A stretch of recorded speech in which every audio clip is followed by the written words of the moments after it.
Airline security is a hot topic after what appears to be a failed terrorist attack on a U.S.-bound plane on Christmas. Umar Abdul-Muttalib allegedly hid the explosives in his underwear, and the materials were reportedly provided by an al-Qaeda group as revenge for U.S. attacks on al-Qaeda members in Yemen. We bring in our political pundits to debate. Hawaii Democratic Chair Brian Schatz and City Councilman Charles DeJoux. Good morning to you both, and thanks for being here. Good morning. Morning. Some critics are slamming the president because it took him 3 days to come out and make a public statement, and then he went on to play golf after the announcement. Do you think he's handling the situation properly?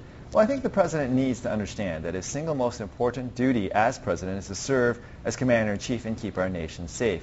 So yes, it is a little troubling that this terror attack occurred on Friday. The president waited until Monday to finally make a statement. And I believe the Obama administration is trying to do all it can. But the Obama administration needs to understand here, had this terror attack succeeded, it could have done very grave damage to the United States economy. And of course, all of us here in Hawaii, where we depend on the visitor industry, this could have done very serious damage to a visitor industry here in our local community that is already reeling. This is very important, and it deserves the president's attention. And the president needs to stay focused on this. And the fact that he needs to go golfing and waited 3 days, I think is a little troubling.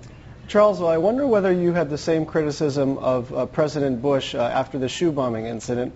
If you remember, after the shoe bombing incident, President Bush actually didn't make any comments at all about that, continued his vacation in Crawford, Texas. So, you know, the issue here is that, thank God, we had some heroes on the plane, and thank God nobody got hurt. We need to know that terrorism can still rear its ugly head at any time, and the president and his team was briefed over the weekend. I think it's important not to speak too soon, but to gather all the information, and that's what the president's team was doing.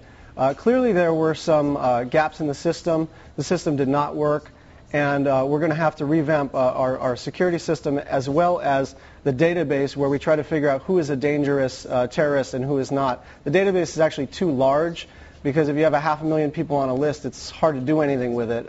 The other issue is that a terrorist was denied a visa in Britain, and we need to figure out why, if he was denied a visa in Britain, why the American authorities were not notified. So we do need to improve our systems to try to keep America safe. But Charles, I am a little disappointed that you took the first opportunity to take a shot at the president, where I'm sure you wouldn't have done that if it were President Bush. Well, gentlemen, let me interrupt you for a second real quick. You know, some people are saying perhaps some machines like body scanning, things like that, but there are also privacy concerns. What do you think about some of those ideas for security? I think we should really look at those full body scanners. I know that there are some legitimate privacy concerns, but, you know, at this point, we have a system that appears to be easily circumvented by a clever terrorist. And so we got to look at that new technology, and there are some legitimate privacy concerns, but I think they can be addressed in the name of safety. No, actually, this is something I'm going to partially agree with Brian on here. I do think that we need to make this a top priority here.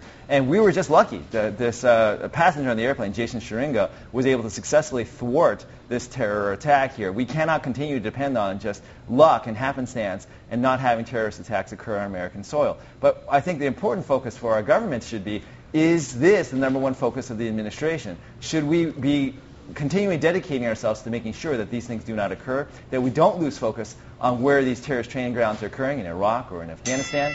And that's why I think, in the Bush administration compared to the Obama administration, there was never any doubt that the number one job and duty was commander-in-chief. All right, you folks heard the bell. We are out of time. Thank you, gentlemen, to you both for joining us again and sharing your thoughts. All right, we're going to toss to a quick break right now, but we'll be right back. This is Hawaii News Now, Sunrise.